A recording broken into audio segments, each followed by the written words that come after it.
ॐ अज्ञानतिमिरन्धस्य ज्ञानाञ्जनशलाखया चक्षुरुन्मीलितं येन तस्मै श्रीगुरवे नमः। नमो ॐ विष्णुपदाय कृष्णप्रेष्ठाय भूतले श्रीमते भक्तिवेदान्तस्वामिन् इति नामिने।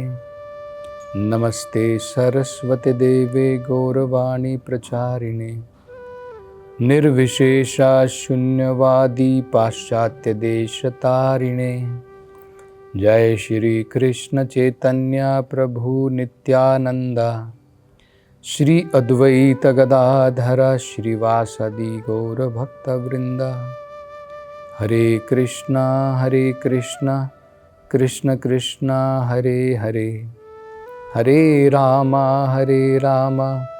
राम राम हरे हरे। हरे कृष्ण। आगे भगवान जो है इन प्रचेताओं को कहते हैं कि हे प्रचेताओं, तुम्हें कोई चिंता करने की जरूरत नहीं है। तुम्हें ये नहीं सोचना है कि तुम 10 लाख साल तक अनेकों प्रकार के भौतिक सुखों को भोगोगे अपने परिवार में, कि तुम पारिवारिक वासनाओं में फंस जाओगे। भगवान कहते हैं क्योंकि तुम मेरे भक्त हो। जो व्यक्ति भगवान की भक्ति में लगा है वो परिवार में रह करके भी जो भी कर्म करता है उसका फल भगवान को प्रदान करता है। क्यों करता है? क्योंकि उसको ये ज्ञान है कि भगवान ही सभी फलों का भोक्ता है। जितने भी हम कार्य करते हैं उन सभी कार्यों का भोगने वाला केवल एकमात्र भगवान है। तो इसके कारण तुम इन पारिवारिक अनेकों प्रकार की वासनाओं में, पारिवारिक भ्रम में, माया मोह के अंदर में तुम नहीं फंसोगे। तो ये बड़ा महत्वपूर्ण विषय है, समझने लायक है। जब किसी व्यक्ति को बहुत सारा ऐश्वर्य मिल जाता है, धन दौलत मिल जाती है, तो आमतौर पर हम उससे आसक्त हो जाते हैं और उसका क्या रिजल्ट होगा, फल क्या मिलेगा? हम संसार में बंधित हो जाएंगे, कर्म के फलों से बंध जाएंगे। यहां पर हम उदाहरण देख रहे हैं, प्रचेताओं को भगवान ने आशीर्वाद दिया है, सारी सुख समृद्धि होगी, फैमिली लाइफ में भी रहोगे, परिवार में भी रहोगे, लेकिन इन सब से आसक्त नहीं रहोगे, क्योंकि तुम्हें ये ज्ञान रहेगा कि सब चीज़ों का भोक्ता भगवान है। इस ज्ञान रहने के कारण जो भी तुम कर्म करोगे उस कर्म के फलों को तुम नहीं खाओगे, तुम नहीं भोगोगे, मुझे अर्पण करोगे। और उसके फल स्वरूप क्या होगा? तुम इन वासनाओं में, इस मोह माया में फंसोगे नहीं, बंधोगे नहीं। तो ये सीक्रेट है। देखिए, जो भगवान बता रहे हैं यही सीक्रेट है, यही रहस्य है भगवान की भक्ति करने का। कोई आदमी सांसारिक सुखों को भोग रहा है, उससे आसक्त है, कर्म करता है, कर्म के फलों को भोगता है। बाद में क्या सोचता है कि भाई अगर मुझे इससे अनासक्त होना है, अगर मुझे वैराग्य चाहिए तो क्या करना है? संन्यास लेना पड़ेगा।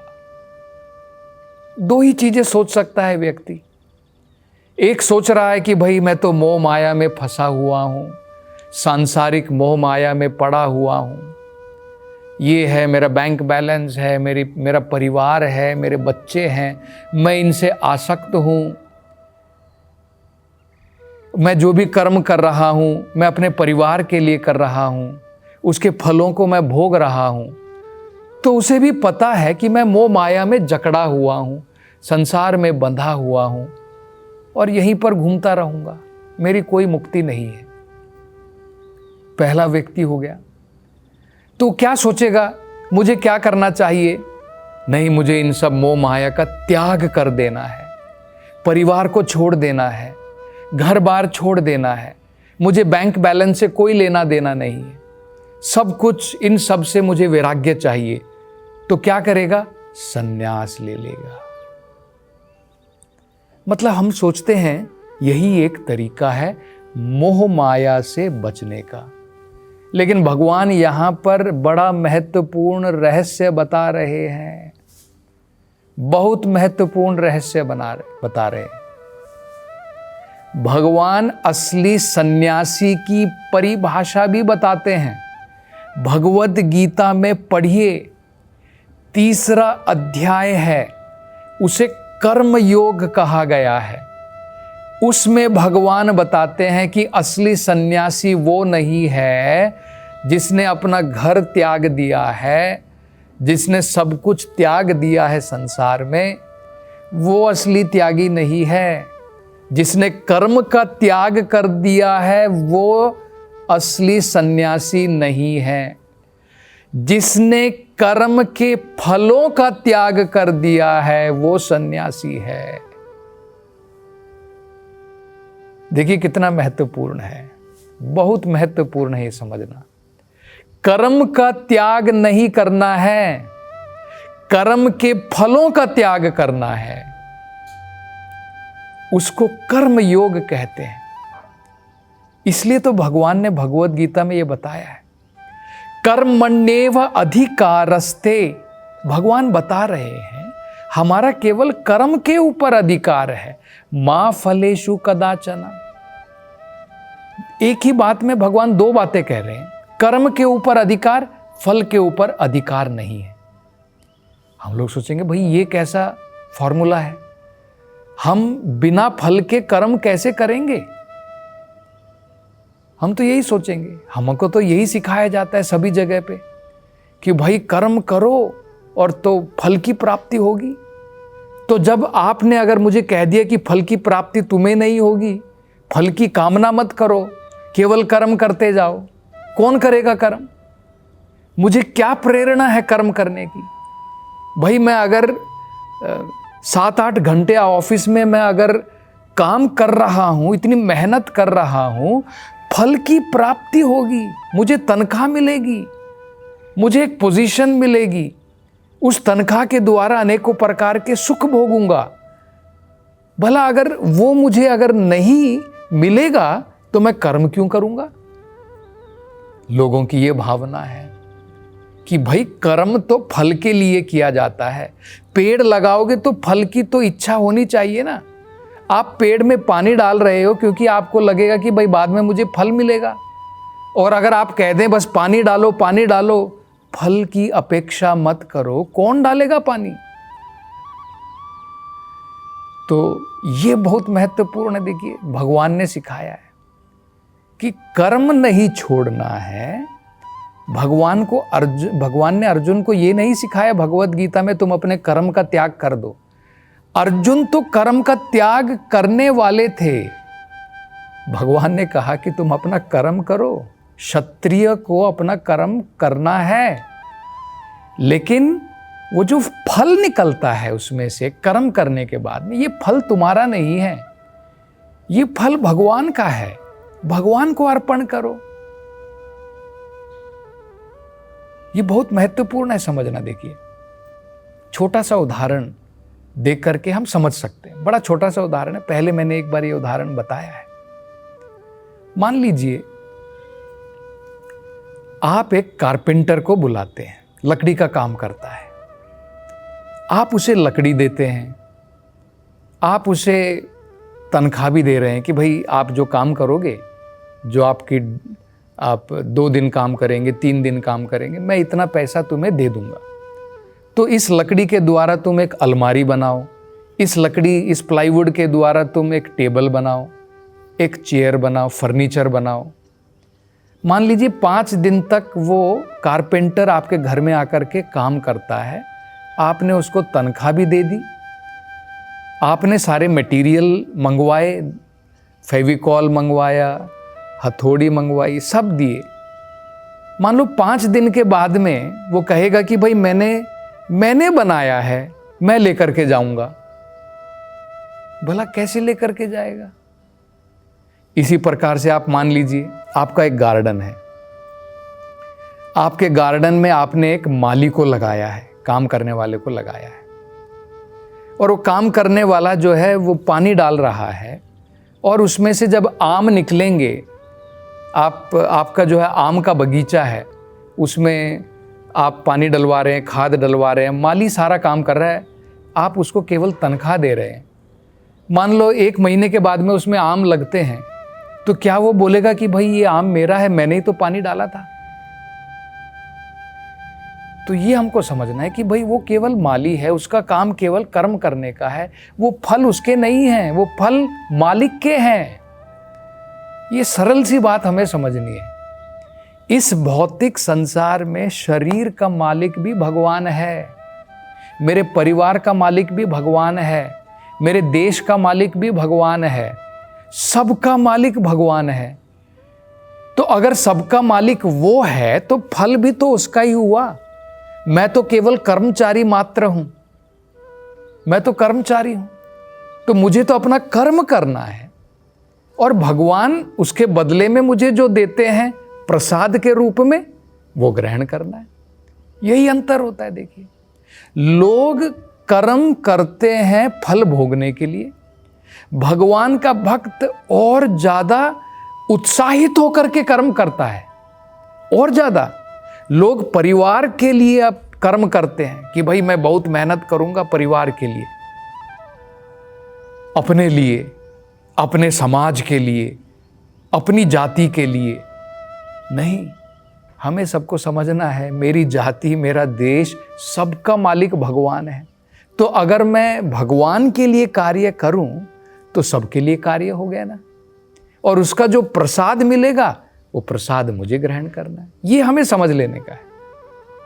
हम भगवान के लिए पकवान बनाएं, भगवान को भोग चढ़ाने के बाद में जो प्रसाद के रूप में मिलता है उसको ग्रहण करें। प्रसाद को ग्रहण करेंगे तो पाप नष्ट हो जाएंगे, भोग करेंगे तो पाप बढ़ जाएंगे। यज्ञ अर्थात कर्मणो अन्यत्र लोकायम कर्म बंधनः। भगवान कहते हैं यज्ञ शिष्ट शिनो शंतो मुच्यन्ते सर्व किल भिषयी। भोग को भगवान को चढ़ा करके नहीं खाओगे तो केवल पाप कर्म खा रहे हैं। उसी भोग को भगवान को समर्पित करके केवल प्रसाद के रूप में हमें ग्रहण करेंगे तो हमारे पाप कर्म नष्ट हो जाएंगे। ये फॉर्मूला है। तो फिर बताइए सन्यास लेने की जरूरत ही क्या है? फिर सन्यास लेने की क्या जरूरत है? अगर आप अपने घर में रह रहे हैं और अगर आप कहते हैं कि भाई ये घर मेरा नहीं है, ये घर भगवान का है, आप कहीं पर काम कर रहे हैं, आपकी कोई फैक्ट्री, आप कोई बिजनेस कर रहे हैं, और अगर आपकी ये भावना है कि भाई इसका प्रोपराइटर, इसका मालिक तो भगवान है, तो भगवान की सेवा में उसका फल मुझे लगाना है, तो और ज्यादा उत्साह के साथ में भगवान की जो है उसके लिए कार्य करना है। अगर मैं अपनी फैमिली के लिए दिन रात एक करता हूं तो क्या मैं भगवान के लिए जब कर्म करूं तो उससे भी ज्यादा मुझे मेहनत करनी चाहिए, क्योंकि मेरी असली फैमिली तो भगवान की है। ये फैमिलियां तो बदलती रहेंगी।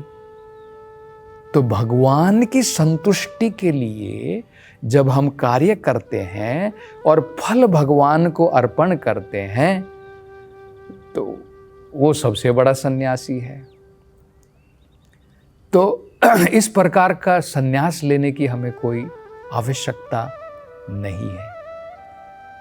तो ये बड़ा महत्वपूर्ण भगवान यहां पर समझा रहे हैं कि तुम गृहस्थ जीवन में रह करके भी, गृहस्थ जीवन में ये सारी सुख समृद्धियां तुम्हारे पास में रह करके भी तुम इनसे आसक्त नहीं होगे, क्योंकि तुम्हें ये ज्ञान हमेशा रहेगा कि भोक्ता तो भगवान है, ये तो मुझे दिए गए हैं भगवान की सेवा करने के लिए।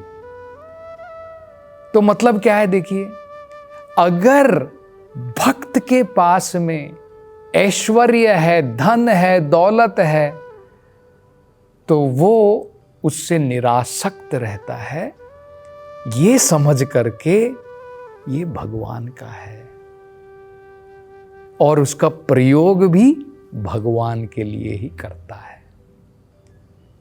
ऐसा व्यक्ति कर्म के बंधन में कभी नहीं फंसेगा। ऐसा भक्त कर्म के बंधन में कभी नहीं फंसेगा। बहुत सारे उदाहरण आप देख सकते हैं। ध्रुवा महाराज, भगवान की कृपा से इतना ऐश्वर्य था, प्रचेता, इतना सारा ऐश्वर्य भगवान प्रदान कर रहे हैं और वो फंसने वाले नहीं है इसमें। ये सब होने के बाद भी नहीं फंसेंगे, इनको संन्यास लेने की जरूरत नहीं है, क्योंकि भगवान कह रहे हैं उनके मन में ये भावना है, ये समझ है कि ये सब भगवान का है। वो उससे आसक्त नहीं है, उसका केवल प्रयोग करते हैं भगवान की सेवा के लिए। लेकिन कई बार भगवान क्या करते हैं, जो भक्त अभी ना समझ है, जो मैच्योर नहीं हुआ, परिपक्व नहीं हुआ है, उसको भगवान कई बार ज्यादा ऐश्वर्य प्रदान नहीं करते। बिल्कुल सरल सी बात है। आपका बेटा जब मैच्योर हो जाता है, आप घर की तिजोरी की चाबी, बिजनेस की चाबी बेटे को सौंप देते हो। जब वो जिम्मेदार नहीं है तो आप देख करके दोगे, नहीं बेटा बस इतना ही पैसा ले, मुझे पता है तू इधर उधर खर्चा करेगा। लेकिन जब वो जिम्मेदार हो जाता है, आप सब कुछ सौंप देते हैं। इसी प्रकार से जब भगवान की भक्ति में हम अभी परिपक्व नहीं हैं, तो हो सकता है कि भगवान हमें ऐश्वर्य ना दे। क्यों ना दे? क्योंकि अगर दे दिए तो भगवान की भक्ति छोड़ करके केवल तुम ऐश्वर्य में लग जाओगे। तो जब हम भगवान की भक्ति में परिपक्व हो जाएंगे, ध्रुव महाराज की भांति, प्रहलाद की भांति, ऐश्वर्य रहेगा, लेकिन फिर भी हम उससे आसक्त नहीं रहेंगे, भगवान की भक्ति में लगे रहेंगे। तो आगे अब और भगवान क्या बताते हैं, इसकी चर्चा अगली कथा में करेंगे। हरे कृष्णा।